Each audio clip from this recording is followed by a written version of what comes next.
une nouvelle vidéo live sur la chaîne Normandie Cycling. Aujourd'hui, on va pas tester un équipement, on va tout simplement tester un vélo en live lors d'une sortie en direction du Haras du Pin. Ça sera notre point d'arrêt pour faire des plans du vélo. Allez, c'est parti pour le test du Stiff version semi-aéro.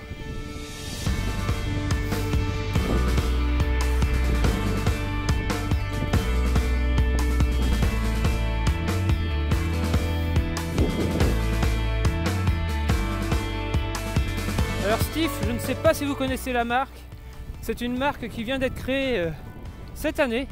Leur concept, c'est tout simplement réaliser le vélo qu'il vous faut avec les équipements qu'il vous faut pour qu'il soit adapté à votre façon de pédaler. Aujourd'hui, on va tester alors une version de leur vélo avec la particularité de proposer un tarif moyen de gamme qui pourra s'adapter au plus grand nombre. La base de ce vélo, ça va être un Stiff semi-aéro. Alors pourquoi semi-aéro? Il a la particularité d'avoir l'avant assez gros avec des gros tubes, une grosse fourche, un gros tube diagonal. Par contre, tout l'arrière du vélo va avoir un petit triangle plus simple, plus light, qui a plus tendance à ressembler à un vélo prévu pour la montagne. Lorsque l'on se rend sur le site, on peut alors choisir le cadre que l'on veut. Et on peut aussi choisir ses équipements. On peut choisir ses roues, son cintre, sa selle, sa tige de selle et surtout sa transmission pour pouvoir l'adapter à votre budget.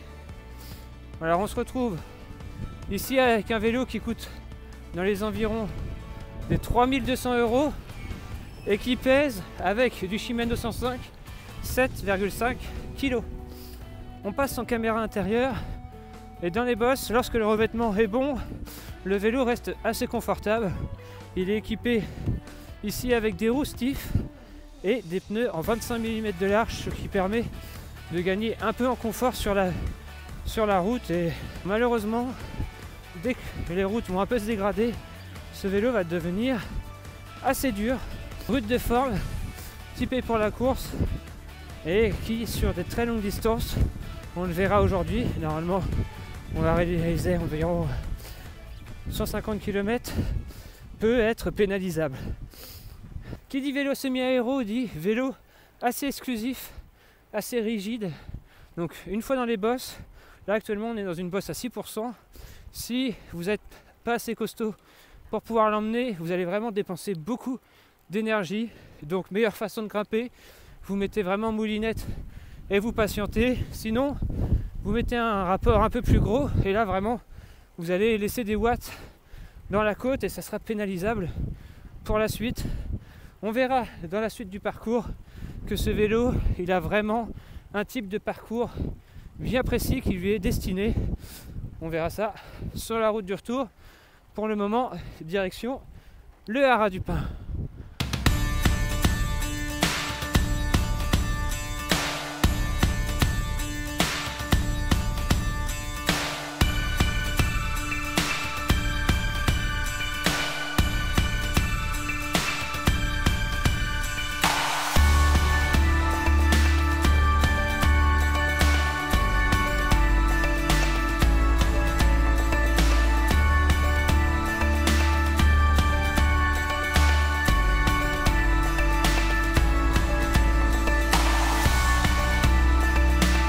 On profite de cette halte après 91 km. On est à environ 60% de notre sortie. Et on a juste derrière nous le Haras du Pin, un des plus beaux haras nationaux qui se situe dans l'Orne. Donc on va tout forcément reparler de ce vélo et plus précisément du cadre. On a alors le cadre semi-aéro équipé full Shimano 105, ce qui permet à l'ensemble d'être abordable tout en gardant une certaine qualité en termes de transmission. Comme vous pouvez le voir, le modèle semi-aéro a une très grosse fourche, que ce soit au niveau de la largeur ou de l'écartement de la fourche. Ils ont fait ce choix-là pour tout simplement aller dans la mode de ce qui se fait en ce moment, c'est-à-dire les gros pneus. Vous pourrez très facilement mettre des pneus 28 mm sur ce vélo pour gagner en confort. Et ça, c'est vraiment quelque chose qui va être important sur ce vélo. Si vous êtes coursier et que vous cherchez un vélo très répondant, très dur, très rigide, le vélo va être fait pour vous. Par contre, si vous recherchez un vélo qui va gagner en confort, il va falloir l'équiper en conséquence, c'est-à-dire monter une grosse section de pneus, mettre une bonne selle confortable et peut-être changer la guidoline. Vu la rigidité, comme je vous le disais tout à l'heure dans la côte du cintre, il serait bon de mettre une guidoline un peu plus confort. Au niveau du vélo, on peut voir que la tige de direction est vraiment bien intégrée. On se retrouve avec une tige de direction qui se retrouve bien à plat par rapport au cadre. Il n'y a aucun frottement, la qualité de fabrication est vraiment très bonne à ce niveau-là. Si on peut reparler de la peinture avec ce bleu mat nuit un peu, on peut dire ça, et les logos qui sont rose-orangé, qui fait vraiment un look bien particulier au vélo Stiff, et c'est aussi là leur point fort, c'est qu'ils ont une vraie identité graphique qui change un peu des marques que l'on peut le voir tous les jours sur la route. La rigidité, elle est aussi liée aux roues. Ce sont des roues Stiff en 45 mm de haut, donc avec un tramé 3K qui est assez joli. Petit design Stiff très très discret. Les roues sont vraiment belles, mais elles sont vraiment aussi très très rigides.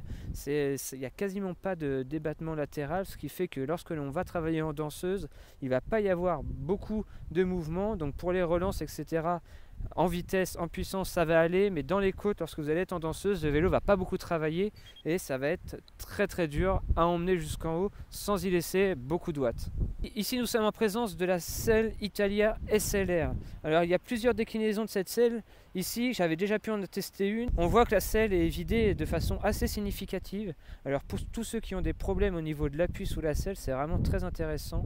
On a alors beaucoup moins de contact sous le périnée, etc.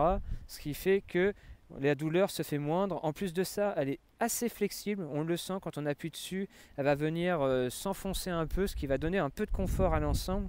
Pneu Continental 25 mm de large, une bonne selle confort, dommage pour la guidoline qui est un peu dure. Voilà les points de confort de ce vélo. Pour le reste, c'est du full intégré, câblerie intégrée, boîtier de pédalier intégré, ce qui rend l'ensemble vraiment très rigide lors des relances. Allez, on va pas traîner, il est déjà assez tard, on a encore plus de 2 heures de route de retour et ça va devenir intéressant pour ce Stiff semi-aéro. On va commencer à emprunter le parcours idéal pour ce vélo, des grandes lignes droites, vent dans le dos, asphalte toute lisse, et vraiment là, les propriétés aéro de ce vélo vont vraiment très vite se faire ressentir et on va vraiment aller très vite. Allez, c'est parti, on y retourne.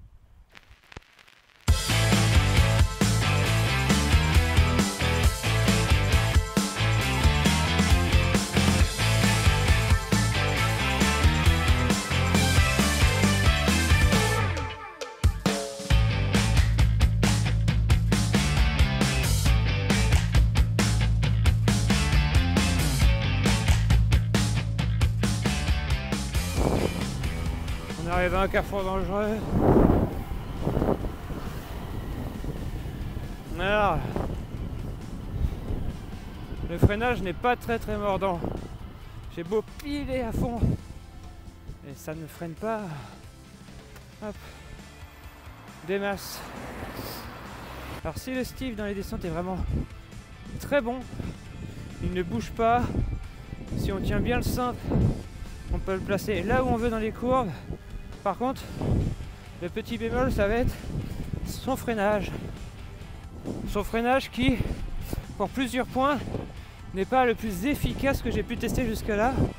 Alors entre les jantes carbone qui déjà fait perdre forcément en efficacité.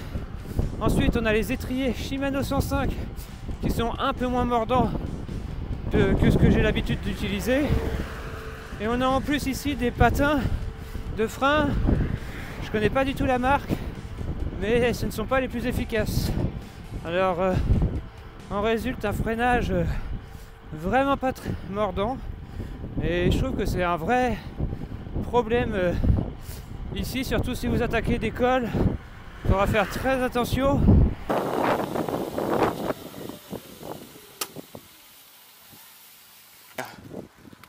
Hop là. Allez, on va tenter par là. Bon bah y a rien. Je te jure.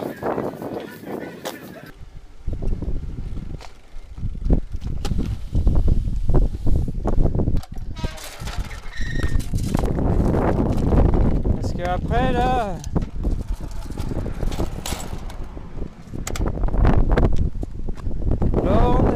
courant routière, non pas l'eau courante. Oh la vache, oui forcément.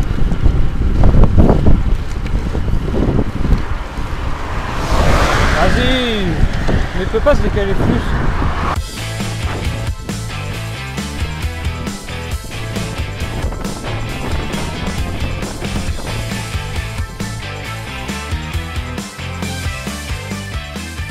« 122 km dans notre bike trip, il nous en reste encore à peu près 30 km pour rentrer et le vélo commence à devenir un tout petit peu inconfortable. Ce qui au début n'était pas super gênant car on avait la fraîcheur, on avait les watts pour emmener le vélo, devient à chaque kilomètre supplémentaire un peu plus dur. Tout ce qui pourrait créer des turbulences sur la route commence à se répercuter un peu dans le corps et ça commence à être un peu dur. C'est la limite du confort de ce vélo. On arrive vraiment sur le terrain qu'il affectionne, des grandes lignes droites, peu de dénivelé, ça va rouler très vite. S'il nous reste du jus. Le cintre, ce n'est pas un cintre compact, ce cintre stiff. Alors bien qu'il ait un côté plat sur le dessus pour pouvoir bien poser ses mains et que ça soit assez ergonomique, lorsque l'on met ses mains en bas du cintre, la partie du bas est assez fuyante. On a bien mérité cette portion de route bien roulante avec le vent dans le dos. On est à plus de 124 km maintenant. On a bien souffert du vent pendant tout l'aller.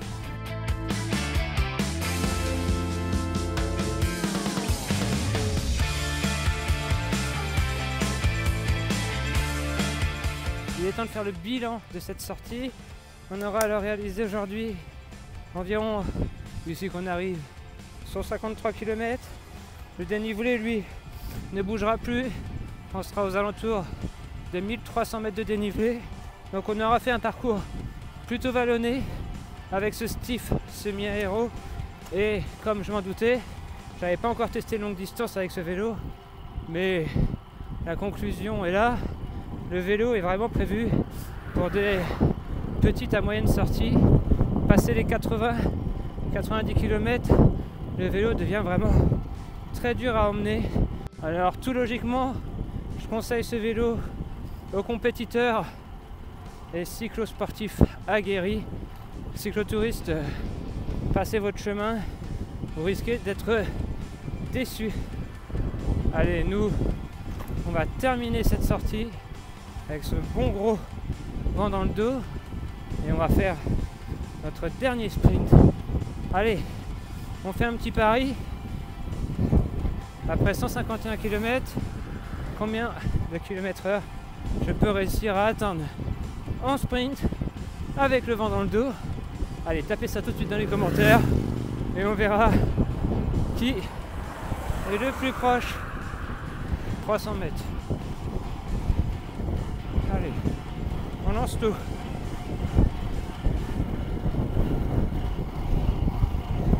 Allez, on donne tout jusqu'à la pancarte. Je crois que j'ai vu 64 km/h. Et là, le cœur monte en flèche.